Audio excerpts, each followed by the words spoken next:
स्वागत है आप सभी का इंग्लिश एंड जीके ज्ञान चैनल की एक नई वीडियो में। आज का टॉपिक हमारा जो है इतिहास के महत्वपूर्ण प्रश्नों पर है, तो आप लोग वीडियो को लास्ट तक देखिएगा।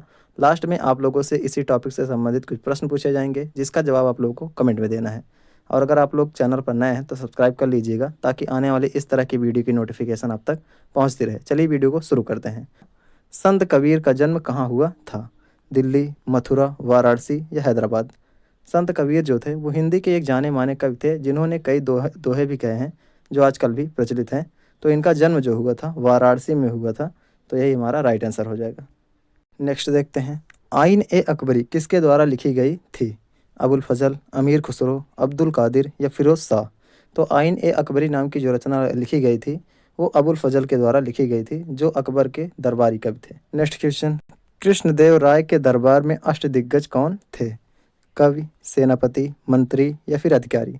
तो अष्टदिग्गज के नाम से जिसको जाना जाता है वो कवि थे, मतलब कवियों का समूह था 8 लोगों का। उन्हीं को अष्टदिग्गज के नाम से पुकारा जाता था कृष्णदेव राय के दरबार में। तो ए वाला ही हमारा राइट आंसर हो जाएगा। Next question. भारत में 1612 में अंग्रेजों ने अपनी पहली फैक्ट्री कहाँ लगाई? कालीकट, बंगाल, अरकाट या फिर सूरत में? तो अंग्रेजों ने अपनी पहली फैक्ट्री जो लगाई थी वो सूरत में लगाई थी। Next question. फैजी निम्नलिखित में से किसके दरबार में रहा? हुमायूं, बाबर, बहादुर शाह या अकबर के? तो फैजी जो था वो अकबर का दरबारी कवि था, और ये नवरत्नों में से एक था। Next question. शिवाजी के अष्टप्रधान के विदेशी मामलों की देखरेख कौन करता था? पेशवा, सचिव, पंडित राव या सुमंत? तो शिवाजी का मंत्रिमंडल जो था वो अष्टप्रधान मंत्रिमंडल कहा जाता है, और इसमें से जो सुमंत होते थे उनका काम था विदेशी मामलों की देखरेख करना। Next question. गज ए सिकंदरी का प्रचलन किसने करवाया? सिकंदर लोदी, सिकंदर शाह, सिकंदर महान या इनमें से नहीं?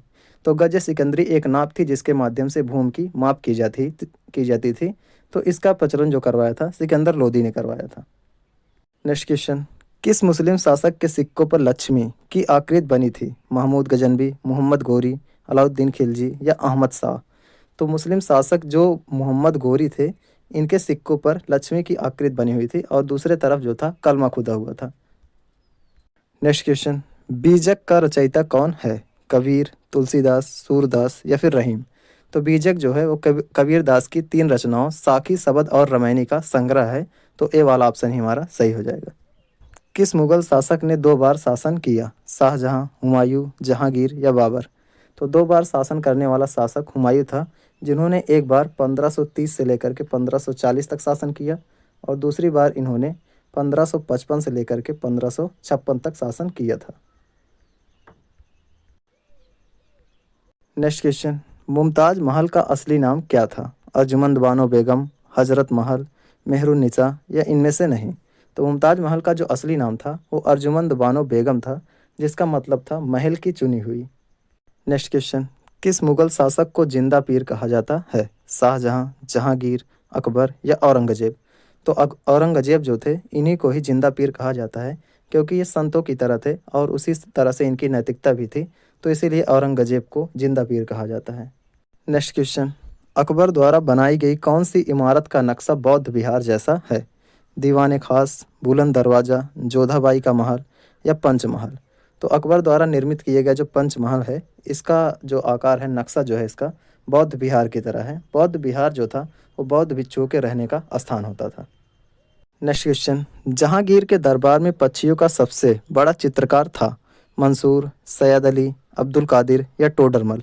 तो जहांगीर के दरबार में पक्षियों का जो सबसे बड़ा चित्रकार था वो मंसूर था, और इनके समय में चित्रकारी बहुत ज़्यादा सर्वोच्च स्तर तक पहुंच गई थी, इसलिए इनके शासनकाल को चित्रकला का स्वर्णकाल कहा जाता है।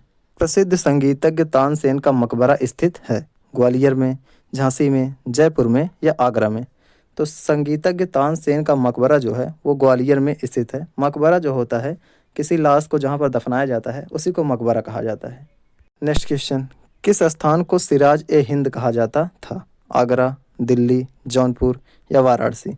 तो जौनपुर जो है इसी को सिराज ए हिंद के नाम से जाना जाता है, जिसका निर्माण जो किया गया था, स्थापना जो की गई थी वो जौना खां की याद में की गई थी।